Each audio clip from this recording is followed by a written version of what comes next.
Hey, hi people.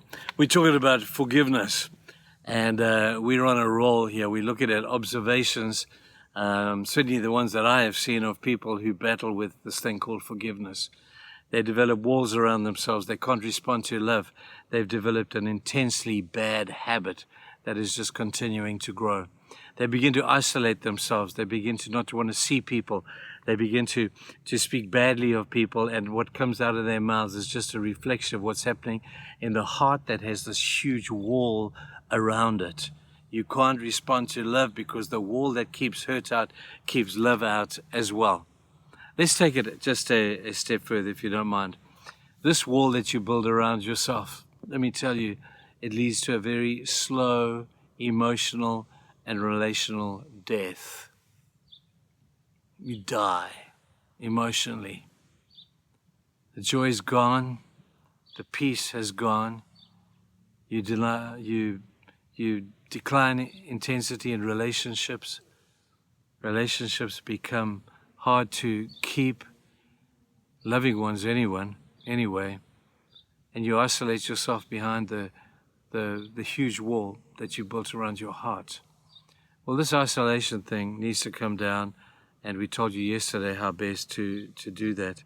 The fact that you can't respond to affection, the fact that you can't respond to loving action is a sad place to be.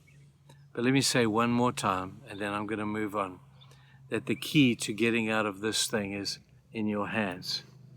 I remember telling you a little bit a while back about Daniel. My oldest son went to Thailand, and he saw these people selling birds in cages, little cages, and this little bird that should have been flying in the sky, should have been nesting in the trees, should have been enjoying life, flying out there.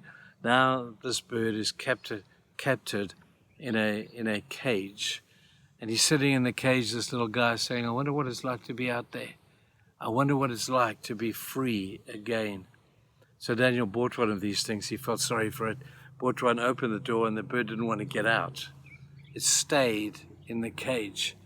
So I guess he shook the cage, and maybe eventually put his hand in and pulled the little bird out and threw it in the sky and said, I'm giving you back your freedom. Get out of the cage. Well, the cage is a picture of the wall that you've built around you.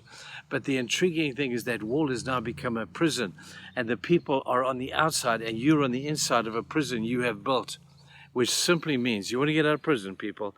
Let me tell you, you have the key. There is a door in that wall that you have the key for. And if you read what's written on the key, it will say, forgive. Just plain forgive.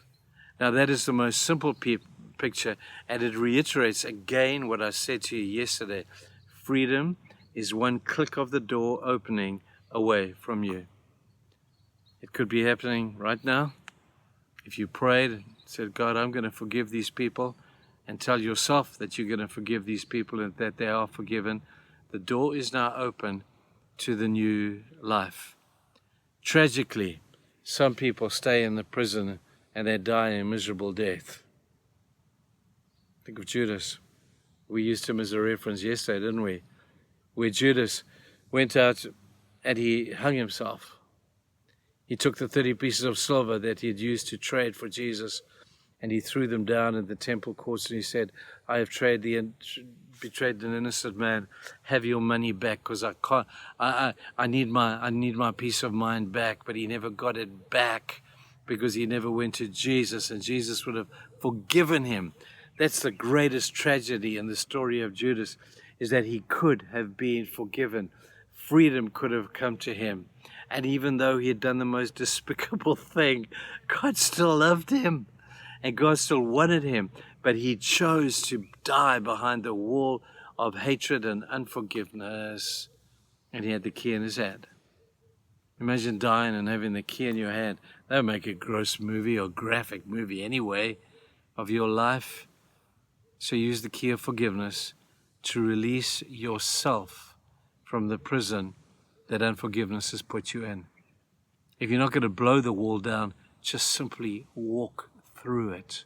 Open the door of the promises of God, and the peace of God that passes all understanding because it comes from God. It doesn't come from good circumstances. You know that. It's a peace of God, that God says, peace is just outside the wall. Open the darn door and get out into the peace and the joy of God being restored to you. Now, I've spent 2 days now emphasizing this truth. I don't know if I need to do it again, but if I do, I'm going to. But I'm urging you, find peace, find joy. It's just on the other side of the wall. Use the key you've got. You know what it is. Have a good day, people. See ya.